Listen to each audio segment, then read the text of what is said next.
Welcome back to the Artie Lange Show. My first guest is a guy I was a big fan of, become a good friend of. I love him.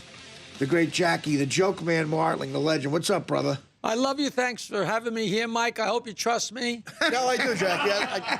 I'm a big fan, actually, for a long time. He is. Don't have me shot. No, I'm sorry. Is that weird that he's ordering a hit on the air? No, I'm not ordering a hit. That's what it sounds like. I love you. There wasn't a syllable he said that wasn't weird.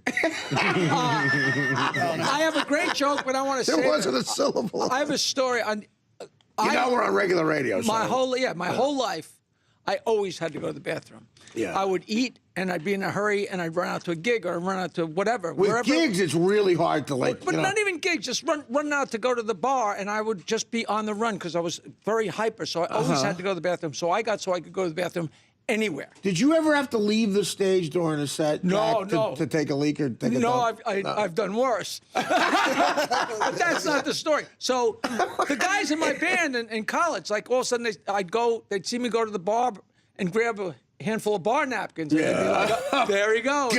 And there was a place called Max Bar that's still there in East Lansing with this horrible little bar with a horrible little bathroom, Michigan State. Horrible little bathroom with a door that didn't even close right, like a wooden door that was so old it didn't close right. And the bathroom was like 5 by 5 with a toilet with no stall and a urinal and a sink. Yeah. And I would, I'd be drunk by 7 o'clock and run out, and all of a sudden I'd be there and like, oh boy, and I'd grab the bar napkins. Here he goes. There's a true story. I'm drunk and I go into this little tiny bathroom. And I sit in the bar, and it was so small that if a guy came in like half drunk and started getting ready to go to the bathroom, you could get clobbered in the nose. Oh my God! But I'm sitting there, and the door didn't close. Forget about locking; it didn't even close right. And I'm sitting there. I swear to God, this is true. This drunken fraternity guy comes in, and I'm right next to him. He's at the urinal, and I'm sitting there, and he looks down. John, I swear to you, he looked down and he goes, oh, wow, man. He says, I've been coming to this bar for 2 years, and I've only seen 2 people take a dump in this bathroom, and you're both of them. Oh, man. I swear to God. That is, there's a bar at the Jersey Shore that's similar. Bar A, Bar Anticipation. Maybe you performed there, but in Belmar, New Jersey, where literally it's got same thing. No door to the stall, so you could be sitting, taking a dump, and your knees are hitting the back of the legs of some guy taking a leak. Exactly. And it was like a college bar? MAC, Michigan Agricultural College. And it's still there? It's still there. It's been there since 1848. Before it was Michigan State, it was Michigan Agricultural College. Anybody in Michigan's listening? He went to Michigan for a while. He went to the University of Michigan. Well, it's just the same thing, except for about 500 SAT points. Magic Johnson is the difference. What, you got a lot of such great stories. Did you start drinking heavily in high school or college? Yes. No, you know what? I was telling somebody the other night, I met this guy who knows a guy. This guy took Reader's Digest to the next level and sold it and made billions of dollars. I said, Reader's Digest, when I was like a senior in high school, there was an article in Reader's Digest that said, you may be an alcoholic, and there were 30 things. It said, if any of these apply to you, you may be an alcoholic. And there were 30 things. And I read through that list about 5 times, trying to find one that I could not check. Well, you're a guy that I envy, though, because, now, I don't know your full story, obviously, personally, but you always seem like a guy who... You always had fun drinking. It never became an issue in your life where it hurt your professional life or anything like that. I'm sure it hurt me in different ways, but I was never a guy that got angry. I got, You had a happy, fun time. When I had the beer in my hand, before I opened it, it would change my mood. Yeah. I was the same way. But then, of course, I had major issues. But did you ever catches up. Did you ever get into heavier drugs than maybe a little blow here and there? No, I did, OP, cocaine, if somebody had coke, luckily, if I had money in the 80s, I'd be dead, but I didn't. Right, okay, so if you could buy the coke, you think you would have been in trouble? Some guy gave me a huge bag one time. He didn't want to fly back to Kentucky, and he gave me and Nancy this big bag of Coke, like a bag of pop, but it was Coke. Oh, I was God. so afraid of That's it. trouble. It lasted a year. People say, what do you mean? Like a normal person that does Coke, if they had a bag like that, it'd Forget be gone in a weekend. It would have been that weekend. But we were and so forget it. frightened of it that we'd only break a little bit out, and it lasted See, forever. to me, that means you're not a real drug addict, and I don't think you're right, because you could have that control, and I wouldn't. I don't have that control. That's the difference. See, I didn't have the desire. I can totally understand drinking until you fall down and pass out, but I Right. can't understand why somebody would put money on a horse and hope that it'll win. But I don't It's remember a different you, vice. As a fan, I don't, and even with gigs too, because I saw you do stand up a bunch of times, and I listen to the show. I don't think. Did you ever really miss something because of drinking, work wise? I don't remember that happening. Yeah. No, but I mean, I would go. That's where it was a problem for me. I used to tell a story. I did a Funny Bone in Philadelphia, and Right. I get there, I do the show in the morning, I drive to Philadelphia, I set up my recording equipment, get my stuff ready, go back, take an hour or two nap, come back, do the show, sell my stuff, take down the equipment, go out and get drunk with the waitresses, and go back to the hotel. I It's a swear to long God, night. I got back to the hotel. This actually happened at 3:30 in the morning, and I called down and said, I need a wake-up call for 3:45.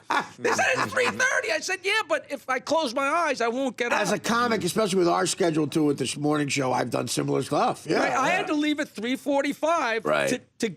to be in my seat in New York City at 6. But I wouldn't miss a show, but I would do a show, and all of a sudden it'd be 11:30, and Howard would say goodbye, and all of a sudden I'd look at the stack of notes that I had written, I'd go, who wrote those? Well, you could do it on instinct, though. Yeah, I mean, you absolutely were on so instinct. good with it. But again, that is I did that show in 8.5 years. Burnt out at 6, 2.5 years. I just stumbled through. You were there 17 years with that schedule.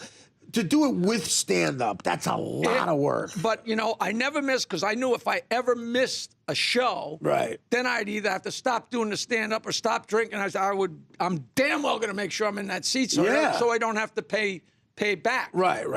But it was you know what it was. It was crazy. Because, you do the show 5 days getting up at 4:30, and then they waggle crazy That's money right. to get in a plane and go to Las Vegas or go to Detroit or go to Chicago. I got a ticket to the money, too. That's what happened. and not to mention the fun. You're flying first class, and they're treating you like a god, and the girls You're selling are out dancing. the clubs, right? There's hot waitresses, blah, blah, blah. Crazy. Yeah. And we'll give you another couple grand if you go to the bar afterwards. I said, well, I'll give you a couple grand. Yeah. I'm not, what do you mean? And you sold stuff, too. You sold the Well, pizza. not on the road that much because I wouldn't cart it with me. We gotta take a break. We'll be back. Jack, what are you plugging real quick before we go to break? I'm working at Levity Live on Wednesday night, April 23rd, with Jenna Kingsley, the Flying Mazzilli Brothers. I finally did Gotham Comedy Live on a Thursday night, and Right. they love me, so I'm doing that. And my Twitter, @Jackie Martling. I'm sending a joke every day at 4:20, and I want to talk to you about Italian Bread, our show. Back after this. Artie Lange Show, one of my favorite guys, Jackie Martling. Levity Live at. Give me the Twitter again. @Jackie Martling, JACKIE Now, talk about Italian bread. What is this? I saw this play, and my girlfriend Emily Connor saw this play, and we both loved it. It's Harry Gardino's grandniece, Candace Gardino, and it's a one-woman show about growing up on Staten Island, being raised mainly by her grandmother. And it's not broken legs, it's not mafia, it's warm and crazy, and her grandmother was nuts. And it's just a really great show. And we're going to open it in Los Angeles on May 29th and do it, for 6 weeks or 2 months, and then bring it back to New York in December. And it's great. And there's a bunch of cameos where she talks to a video screen. And I don't want to say who they are because we've got some great people, but they're kind of a surprise. And the big surprise is you're going to be one of them. Yeah, listen. So it's a one-woman show, Yeah. and she talks to a screen. That She talks to a screen at a couple places in the thing. Oh, okay, She yeah. addressed, but it's her doing all the voices and talking about her grandmother and the That sauce. sounds like fun. And it's fun, Yeah. It worked. It was here at St. Luke's for 12 weeks. And it was great. We went to see it, and we said, wow, this is great. And we wound up getting involved in it. And I'm a producer, John. Hey, you do a lot of that. You like getting involved with production now. Come on, I'm 1,000 years old. If you're in front of the camera, you get older. If you're behind the camera, you get better. That's true. You insist on a joke. You want me to joke? Yeah, I want to hear a joke. So the girl goes to the gynecologist. She says, Doc, I'm freaking out. I keep finding postage stamps from Costa Rica in my vagina. So he examines her. He says, lady, those aren't postage stamps.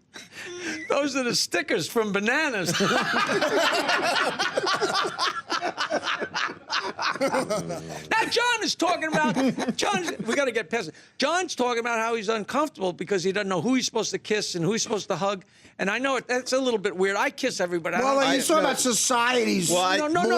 I have an issue with this whole new thing where you're supposed to hug people when you see them. You're supposed it's to not a kiss new some thing. A lot of people do for that. me, it's like I'm just now noticing. Well, some people are more touchy-feely. I don't like. Yeah, yeah. I like, especially if it's someone's wife or someone's girlfriend. I don't think I should be hugging them, especially not like, kissing Because them. in your mind, you want to bang them. No, So that's not the case. Well, I just listen. don't want to go. I don't think physical contact beyond like a handshake. I got to tell you is what I need to be He doing. started to talk about this off the air. I said, Yeah. hold it till we get on the air.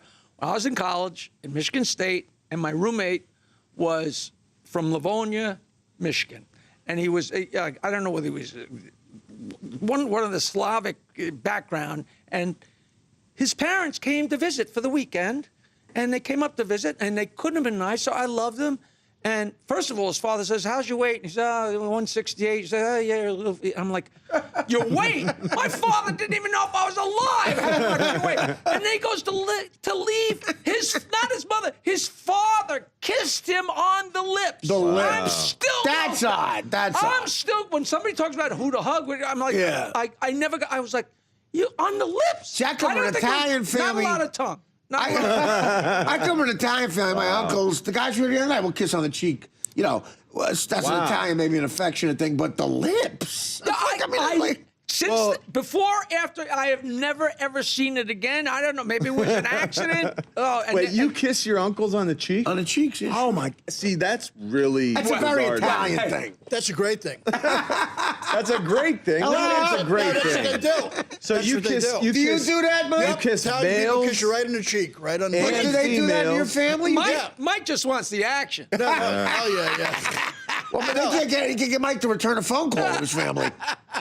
How well do you have to know a guy to kiss him? Well, this is a family. Family? Okay, Although well, I how gotta well? tell you, there are certain Italian kids I grew up with, buddies of mine, who we do it. Yeah. Oh, that's so. I kiss that's every. weird. I don't. I How kiss well do them. you have to know a woman to be kissing her every time you see her after a while? Like, You mean on the it's been a cheek? while. On Yeah. the cheek? I know, but listen, girls I grew up with were married to friends of mine all the time. I kiss people when I just I feel meet them. so I just uncomfortable with that. affectionate, yeah. Well, here's the problem that you arrive at if you're me. Sometimes people just do it, and you get caught up, and you're Would you hugging lay them. a guy out for something? No. You're Yeah, hugging. son of Well, a- I don't want him kissing my Well, wife. listen, there's certain people. I kiss like, your wife. I'm gonna go kiss her right now, John. No, here's the problem. If someone has hugged me and it's like some guy's wife or whatever, and then there's another wife nearby that I never hug, and they know that we don't hug, what happens with that non-hugging wife sees me accidentally hug another wife? Too much- Then too it's a much free problem. time. Back after this. Too much free time.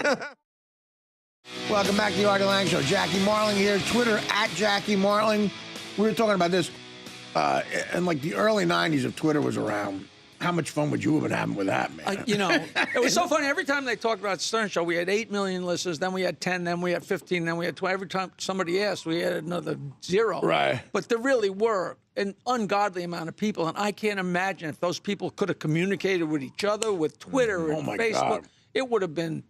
Yeah, and it was perfect for you for what you did with jokes and stuff. And you one know. line. One-liners. It would have been crazy. You know, born at the wrong time, John. You know what's funny? The Mick Jagger in the news now because his girlfriend killed herself. But I thought this number was a little low. It says he's worth $305 million. That's way low. I would think he had that on him. That's right, exactly. Yeah. $305 million. I think that's got to be $1 billion guy, Mick Jagger. He wrote all those songs with Richards. I mean, if anybody has mailbox money and they just keep working and that's got to be. Well, hasn't he had I'd a say few from wives? touring, 305.